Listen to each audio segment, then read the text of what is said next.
Hello Dolphins fans! Miami Dolphins scouts have their radars on, and the latest buzz is about their unexpected interest in a quarterback from Alabama. I really didn't expect this. Will we have any surprises soon? I'll tell you everything. But first, make sure you've already hit the like button if you believe the Miami Dolphins will come back stronger for this 2025 season. I confess that I was a little discouraged after realizing that GM Chris Grier wouldn't be fired. But anyway, we need to move on, with or without Grier. If possible, write something like this in the comments: "Let's go Dolphins!" According to reports, the Dolphins recently met with Alabama quarterback Jaylen Milroe, a highly athletic but somewhat polarizing quarterback prospect. Although Milroe has been compared to a raw version of Justin Fields, his style of play doesn't seem to align with Miami's current offensive system. This raises serious questions about what coach Mike McDaniel and his staff have planned for the future of the Dolphins quarterback room. Milroe is considered the third or fourth best quarterback in the upcoming NFL draft, but his stock is fluctuating. His strengths are undeniable. He possesses elite speed, durability, and arguably the best deep ball in the class. However, his intermediate passing is a concern, with his technique being described as erratic at times. Despite these weaknesses, teams are showing interest, and the Dolphins' decision to engage with him suggests they may be contemplating a different direction at quarterback. The key issue here is how Milroe would fit within Miami's offensive philosophy. The Dolphins have built a system centered around precision passing and exploiting the middle of the field, areas where Milroe struggles. His game is based on deep shots and scrambling, which is a stark contrast to Tua Tagovailoa's style of play. If the Dolphins were to draft Milroe, would they consider implementing an entirely separate offensive scheme when he's on the field? That would be an unusual approach, but McDaniel is known for his creative mind, so perhaps he's toying with the idea of a two-quarterback system that forces defenses to prepare for completely different game plans. It's also worth noting that Milroe's draft stock remains unpredictable. While some analysts see him as a second-round talent, quarterbacks often get overdrafted due to positional value. If Milroe slides late into the first round, teams might see an opportunity to take a chance on his upside. Could the Dolphins be one of those teams? Would they see him as a long-term option or simply as a high-upside project? Beyond the draft, another headline that's been stirring up conversations among Dolphins fans is the latest drama surrounding Tyreek Hill. Legendary coach Jimmy Johnson recently weighed in on the situation, and his take was as old school as it gets. Johnson, known for his no-nonsense approach during his coaching days, emphasized that there comes a point when a team must decide whether a player is worth the distractions. He acknowledged that the Dolphins have likely had several sit-downs with Hill to address concerns, but if a player isn't fully committed to the team, sometimes the best move is to let them go, even if it means not getting ideal compensation in return. Johnson's stance is rooted in his years of managing star players with strong personalities. He's dealt with the likes of Michael Irvin, Emmitt Smith, and even controversial figures like Terrell Owens. His philosophy? Work with a player as much as possible, but when they become a detriment to the team's overall chemistry, it's time to move on. This is exactly the dilemma Miami faces with Hill. While he remains an elite playmaker, his actions off the field and his potential desire to leave could be problematic for the locker room. The situation with Hill brings up an interesting parallel to what Buffalo went through with Stephon Diggs. The Bills arguably played better football without Diggs dominating the offense, raising the question,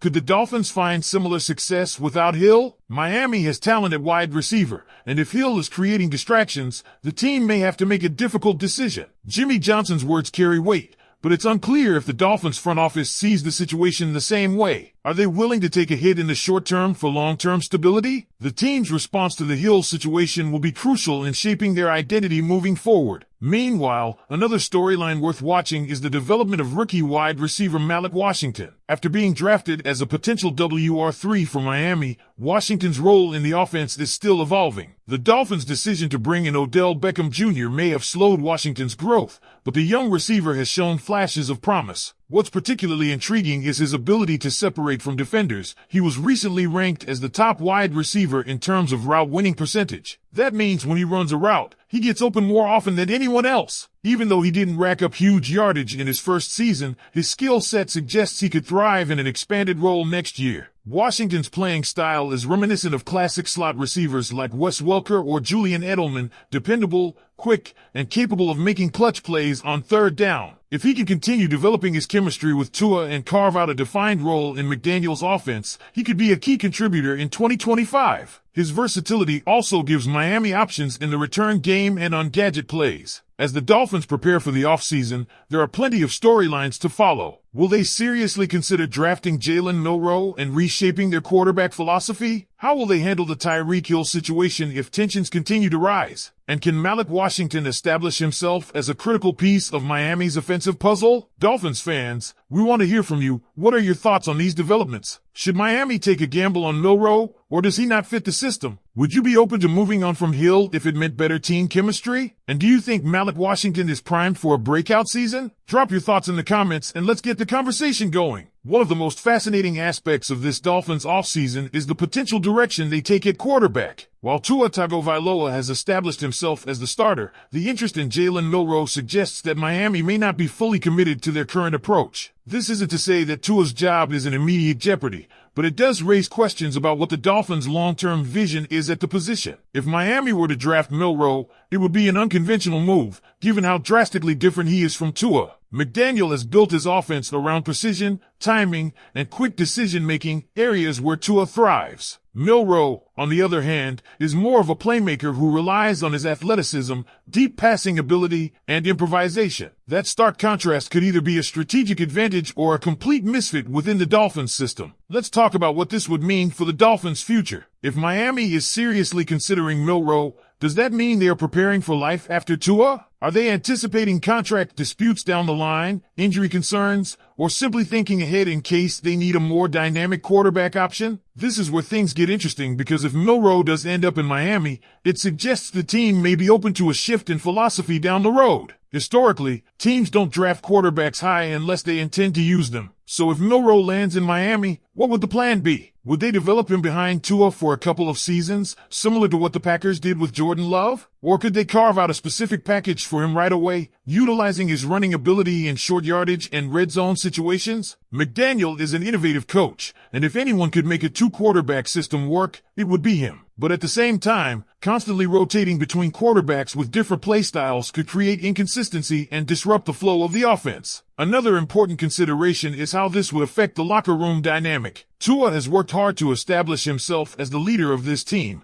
and bringing in a highly talented, athletically gifted quarterback could create unnecessary tension. We've seen similar situations play out in other organizations, where a young quarterback's presence adds pressure to the incumbent starter. Would Tua see it as motivation, or could it become a distraction? Beyond the quarterback situation, the uncertainty surrounding Tyreek Hill is another major concern for the Dolphins. The more we hear from insiders and former coaches like Jimmy Johnson, the more it feels like Miami might be heading toward a tough decision. If Hill is truly unhappy and looking for a way out, what are the Dolphins' options? First, they could try to repair the relationship and ensure he remains engaged with the team. Hill is a generational talent, and losing him would be a massive blow to Miami's offense. What about Tyreek Hill? Would you rather see the Dolphins hold on to him no matter what? Or do you think it might be better to move on if things continue to trend in a negative direction? And finally, are you excited about Malik Washington's potential? Could he be a breakout star for Miami in 2025? Let us know what you think in the comments. Make sure to like and subscribe for more Dolphins content. We'll be keeping a close eye on all of these storylines as the offseason unfolds. Thanks for watching, and we'll see you next time.